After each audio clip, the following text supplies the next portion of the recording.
네, 증시 인사이트로 이어가겠습니다. 오늘 증시 인사이트는 좀 색다르게 준비를 해봤습니다. 매주 수요일에 회사 다녀왔습니다를 통해서 심도 있는 기업 탐방을 전해주시죠. 독립리서치 밸류파인더의 이충원 대표를 모시고 펫산업에 대해서 알아보겠습니다. 어서 오십시오. 네, 안녕하십니까. 바쁘신 분이 어떻게 이게 네. 펫산업에 대해서 이게 뭐 조사하고 시간 노력 들이는 거 생각하면 상당히 좀 그럴 것 같은데 계기가 있을 것 같아요. 네, 일단 저희가 독립 리서치에서는 처음으로 한 85페이지 정도의 이제 산업 분석 보고서를 처음으로 발간을 했는데 예. 사실 그동안 어떤 증권 방송이나 어떤 증권사 보고서에서도 반려동물 산업에 대한 분석을 한 보고서는 거의 없었을 거거든요. 제가 태어나서 처음 들어본 것 같습니다. 예. 근데 사실 우리 주변에나 아니면은 뉴스 같은 걸 살펴보면은 반려동물과 관련된 기사와 그런 것들이 굉장히 많은 그런 상황이거든요. 아니 뭐 당장 길거리만 나가봐도 공원에 가보면 뭐 유모차 요즘에 끌고 네. 다니시대요. 그 강아지나 고양이. 네, 그런 상황에서 시장에는 알려져 있지 않고 이것도 제가 초기 단계라고 생각을 하는 게 뒤에서도 말씀드리겠지만 우리나라에 관련된 상장된 기업이 거의 없는 그러한 그렇죠. 상황이거든요. 근데 글로벌로 먼저 탑다운으로 좀 보자면은 글로벌 펫케어 산업은 지금 P와 Q가 동시에 성장하고 있는 좀 구조적 성장의 단계다라고 좀 보고 있는데 이제 P라고 하는 거는 이제 반려동물에 사용하는 금액이 올라가는 거고 Q 예. 같은 경우에는 반려동물을 양육하는 사람이나 가구 수가 더 늘어나다 보니까 그렇죠. 당연히 시장이 더 커질 수밖에 없는데 이제 글로벌 펫케어 산업 같은 경우에는 2017년 전 세계 210조 원에서 2027년 430조 원까지 거의 2배 가량 예. 더 성장을 할 것이다라고 좀 보고 있는데 그러면은 P하고 Q가 뭐가 있냐를 보면은 뭐 뒤에서도 말씀을 드리겠지만 일단은 개인 이제 사람들의 소득이 증가하고 그거에 따라서 반려동물에 대한 이제 문화가 진화된다라고 하는데 사실 요즘에는 개라고 하면 안 되고 이제 강아지라고 이제 약간 그래서 뭐 네. 좀 약간 댕댕이라고 표현을 많이 하시죠. 네, 예. 그런 것도 있고 그리고 인플레이션도 있고 프리미엄 시장이 더 좋은 것들을 해주려는 그러한 반려인들도 많아지고 그리고 사람도 노령화가 고령화가 되지만 반려동물도 그렇죠. 노령화 고령화가 예. 되거든요. 그러다 보니까 세계 인구 구조의 변화에 따라서 아마 반려동물의 산업의 수요는 계속해서 증가할 것이다가 일단은 가장 큰 탑 에러라고 좀 보시면 될 것 같습니다. 우리나라는 반려인이라고 표현하나요? 그 반려동물을 키우시는 분들 어느 정도로 추정을 합니까? 일단 전 세계적으로 미국으로 좀 보면은 한 6,900만 가구 정도가 이제 키운다라고 좀 나와 있습니다. 8,690만 가구. 이게 2023년 기준으로 미국 가정에서 예. 한 66% 정도 차지를 하는데 그러니까 세 가구 중에 두 가구는 반려동물을 키운다 이렇게 보면 되겠네요. 네, 우리나라는 이제 KB 자료에 따르면은 국내 1,500만 명, 가구 수로 환산하면 604만 가구인데 이거는 전체 약 30% 정도 차지하니까 아직 우리나라는 해외에 비해서는 그 퍼센티지 측면에서는 아직은 좀 절반에 못 미친다 이러한 상황이다라고 좀 보시면 될 것 같습니다. 아무래도 뭐 가장 많이 기르는 반려동물로는 그 강아지와 고양이가 많겠죠. 강아지랑 고양이가 가장 많은데 요즘에 제 주변의 또래 분들을 보면 혼자 사는 1인 가구가 많이 예. 증가하고 있잖아요. 그런데 고양이를 더 많이 키우시는 분들이 많아요. 그렇죠. 혼자 사니까 네. 혼자 놔두고 나와야 되는데. 네, 사실 그렇죠? 뭐 안 궁금하시겠지만 저는 이제 강아지를 좋아하는 입장에서 혼자 네. 사니까 강아지를 키울 수 있는 여건이 좀 힘들더라고요. 근데 주변에 뭐 남자분들뿐만이 아니라 여성분들까지도 지금은 이제 고양이를 좀 많이 키우는 그런 단계에 있고 키우시는 분들 말 들어보면은 그 고양이들이 이제 그 배변 같은 거 하는 모래도 예. 친환경 모래를 쓰는 분들도 되게 많다고 하더라고요. 네. 그래서 요즘 뭐 아이 키우는 것보다 반려동물 키우는 게 비용이 더 든다 이런 얘기까지 네. 나오는데요. 그리고 뭐 펫산업 성장한다는 얘기는 뭐 어제 오늘 얘기가 아닙니다. 근데 갑자기 이렇게 시장이 팽창하는 이제는 완전히 그 솟구치는 듯한 느낌이 드는데 이런 어떤 배경이 기본적으로 어떤 걸까요? 아까 초반에 말씀드린 것처럼 이제 P하고 Q가 동시에 성장을 하고 있는데 이제 사실 아까 제가 상장한 회사가 거의 없다고 말씀을 예. 드렸는데 사실 비상장 기업은 되게 많습니다. 예. 투자를 많이 받은 기업도 있고 우리가 생각했을 때 지금 보이는 것처럼 계속해서 우리의 GNI는 계속해서 소득은 증가하고 있습니다. 그렇죠. 소득이 증가하는데 이제 용어들이 있죠. 이제 딩패 쪽이라는 용어가 있습니다. 네. 이게 결혼은 했으나 자녀를 두지 않는 맞벌이 부부를 딩크라고 하는데 거기에 펫을 붙여서 딩패 쪽 이런 듀얼 말들 인컴, 듀얼 인컴 펫 네. 이렇게 되네요. 그렇죠. 홈펫 쪽 같은 경우에는 결혼을 안 하고 혼자 사는데 반려동물을 키우는 사람. 이제 이런 것들처럼 굉장히 이제 반려동물의 이런 부분들이 많아지고 그러니까 있다. 소득 3만 달러가 되니까 동물의 인격화 네. 이런 수준까지 지금 와 있다 이렇게 볼 수 있네요. 네. 예. 자, 펫 시장도 규모가 다양하고 항목별로 분류하면 뭐 상당히 여러 가지가 있을 것 같은데요. 어떻게 분류를 하나요, 보통?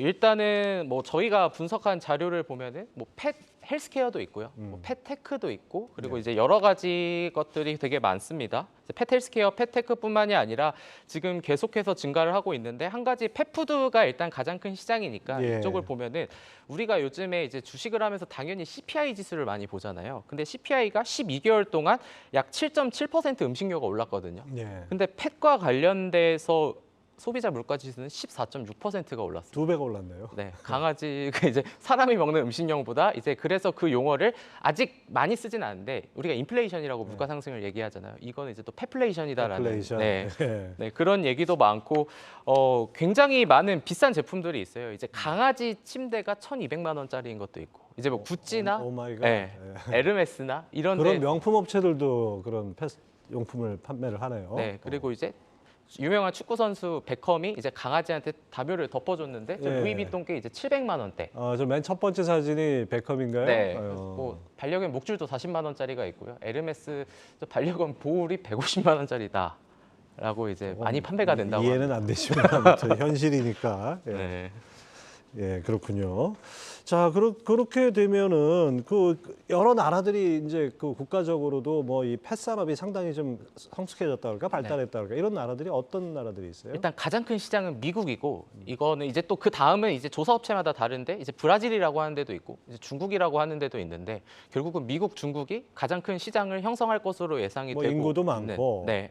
반려인도 많고 그러니까요. 네, 그러다 보니까 그런 인구들이 증가할수록 이제 제가 뭐 뒤에서 말씀드리겠지만 정말 나중에 이게 펫이라는 게 아직은 주식시장에서 관심이 전혀 없는 시장이긴 하지만 정말 나중에 관련 사업들이 이제 많이 상장을 하게 된다. 그런 펫푸드 업체를 만약에 봐야 된다라고 하면은 국내 내수에 머무르는 시장이 아니라 해외 수출이 가능한 예. 네, 회사를 좀 집중을 해야 된다라는 부분을 좀 말씀을 드리면서 일단 펫푸드 같은 경우에도 해외는 아까 2027년까지 한 430조 원까지 성장을 할 것이다라고 예. 말씀을 드렸는데 우리나라는 사실 시장 규모가 되게 작습니다. 2.2조 원 정도 2027년쯤에 예. 상대적으로 지금은 얼마입니까? 지금 시점에서는 2021년이 1.5조 원이었으니까 이제 한 1.8조 원 정도 수준이라 보시면 되는데 근데 이제 지금 시청하시는 분들 중에서 이제 반려견이나 반려묘를 키우시는 분들의 입장에서는 국내 업체가 되겠냐라는 생각을 분명히 지금 하실 거거든요. 왜냐하면 우리나라의 70%가 지금 해외 유명 업체들이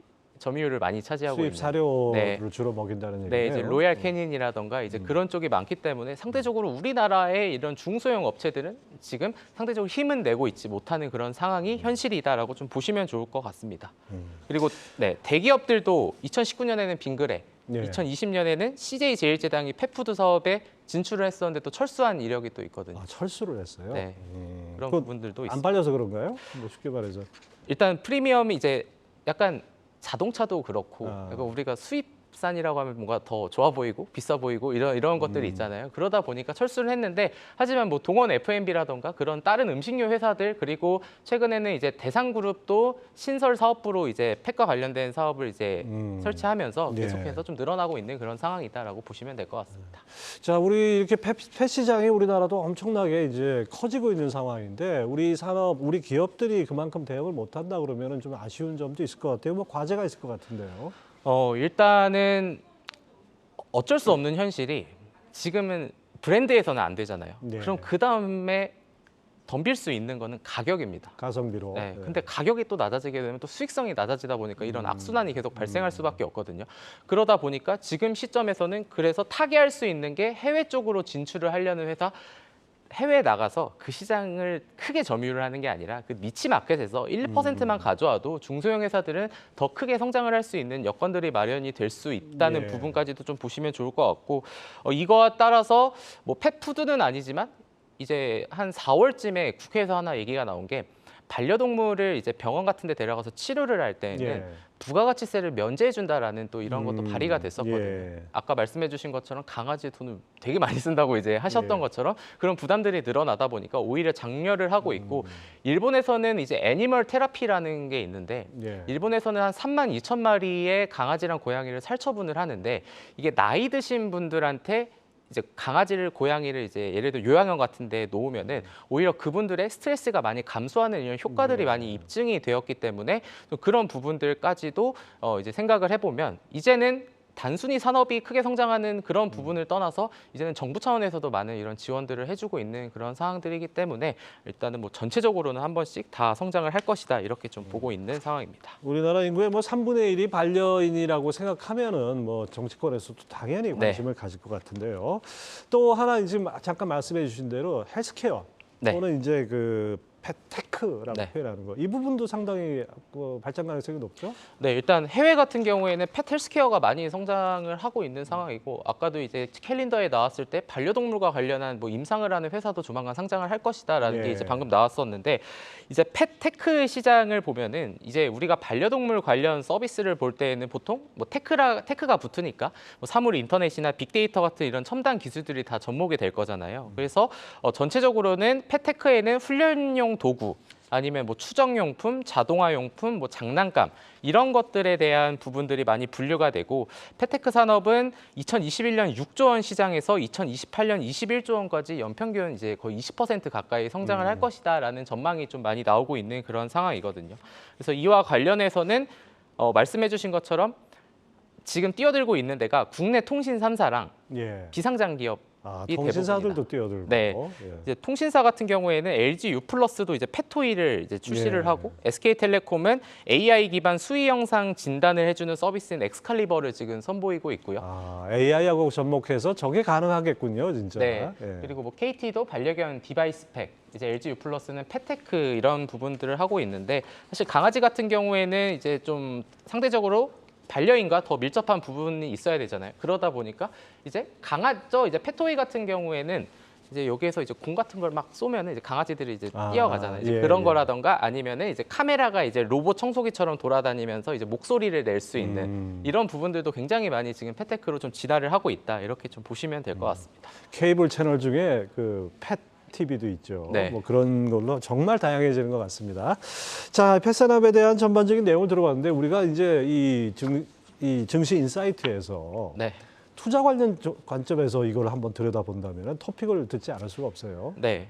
일단은 뭐 아까 제가 거듭 말씀드렸지만 아직 시장이 개화하는 단계이기 때문에 관련주가 지금 전무한 그런 상황인데 그 중에서도 이제 스몰캡이고 시가총액이 상대적으로 이제 좀 낮은 종목이긴 하지만 OSP라는 종목을 좀 토픽으로 제시를 좀 하는데 이 회사가 논산 공장에도 있고 부산 공장에도 있는데 제가 KTX랑 비행기를 타고 직접 공장에 또 다녀왔거든요. 예. 네. 회사 다녀오셨습니다. 네. 그래서 이런 부분에 대해서 좀 말씀을 드리도록 하겠습니다. 이 OSP는 핵심 경쟁력이 뭔가요?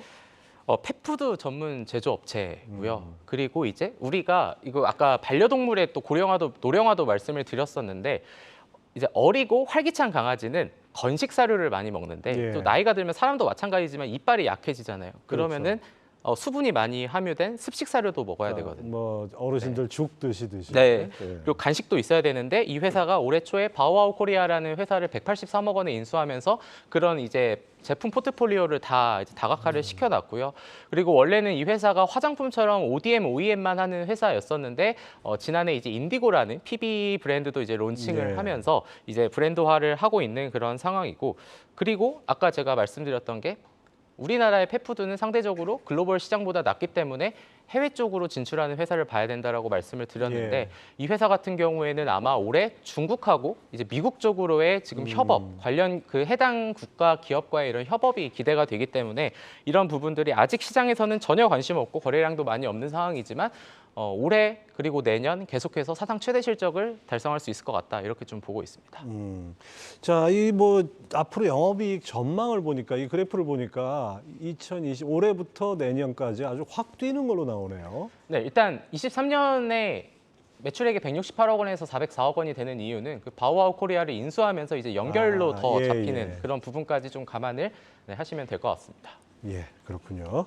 자, 펫산업 관련해서 이 앞으로 이 성장성이 아주 무궁무진하다는 건 우리가 다 공감을 하는데 이 관련해서 주목할 포인트와 투자 전략 어떻게 짜야 될까요? 일단 뭐 계속 말씀드릴 수밖에 없는 게 사실 저희가 이 자료를 찾는데 너무 힘들었던 게 보통 이렇게 인덱스를 쓰면 종목 한 개를 쓰진 않습니다. 좀 여러 그렇죠. 개를 쓰는데 한 개를 쓸 수밖에 없었던 이유 같은 경우에는 너무 없다 보니까 그래서 제가 한계니까 또 이제 부산이랑 이제 논산 또 다녀왔었던 건데 앞으로 반려동물 산업에 대한 시장은 계속해서 커질 거고 아까 이제 말씀은 좀 드리지는 못했지만 우리나라의 이제 펫테크의 비상장 기업으로 뭐 시리즈 C 500억 원 정도 투자 유치를 받은 데도 있고요. 뭐 펫프렌즈, 어바웃펫, AI4펫 이런 회사들도 굉장히 많은 투자를 받고 있는 상황이거든요. 이런 회사들이 향후에 시장을 성장을 하게 되면은 약간 저는 그렇게 생각을 합니다. 예전에 우리가 폐배터리 관련주 하면은 없었어요. 그렇죠. 네. 네. 근데 이제 그때 이제 성일하이텍이나 이제 뭐 상장을 했었죠. 그런 부분들이 이제 대체안이 생기는 이런 부분들이 결국은 계속해서 상장을 하게 되면은 그때도 주식 시장에서는 비로소 반려동물 산업에 대한 이 시장의 규모에 더 집중을 하지 않을까 저는 좀 그렇게 생각을 하고 있기 때문에 뭐 펫푸드 그리고 펫테크, 펫헬스케어 여러 분야로 나누어지긴 하지만 각 산업에서 어떤 회사가 어떤 큰 경쟁력을 갖고 있는지를 잘 체크를 해 보시면서 일단은 뭐 스몰캡 종목이긴 하지만 저희가 보는 펫푸드 관련해서는 일단 OSP를 좀 토픽으로 말씀을 드리겠다 이렇게 정리하도록 기존 업체 중에서 아까 말씀하신 식품 업체들이나 네. 뭐 제약 관련 업체들이나 뭐 이렇게 펫 관련한 산업으로 진출할 수 있는 그런 여지들이 많지 않습니까? 그런 가능성이 있는 기업들은 없을까요? 아까 뭐 CJ랑 이런 빙그레를 말씀을 드렸었는데 사실 상장해 있는 것 중에 동원 F&B라던가 대상홀딩스 같은 경우에는 이제 계열사로 이제 펫 푸드와 관련된 브랜드를 런칭을 최근에 하기 시작을 했었거든요. 그리고 어제 한 3일 전 기사도 보면은 삼성전자도 지금 펫과 관련돼서 뛰어든다라는 얘기도 예. 나오고 있어요. 그만큼 이제 그런 부분들이 있다 보니까 결국은 상장돼 있는 회사는 약간 플러스 알파의 요인에 우리가 투자를 하는 건데 그렇죠. 이제 온전히 지금 매출액이 발생하는 회사가 지금은 요 부분이다라고 좀 보시면 될 것 같습니다. 네, 그렇군요. 이 관련한 어떤 제도 정비 더 필요한 거 있을까요? 일단 미국에서는 어떤 게 있었냐면 뉴욕에서는 반려동물을 원래는 이제 동물 실험을 해가지고 화장품을 만들었는데 이제 그거 금지를 시켰고요. 그런 부분들이 미국뿐만이 아니라 뭐 캐나다, 유럽 쪽으로 더 퍼지고 있는 상황이고 예.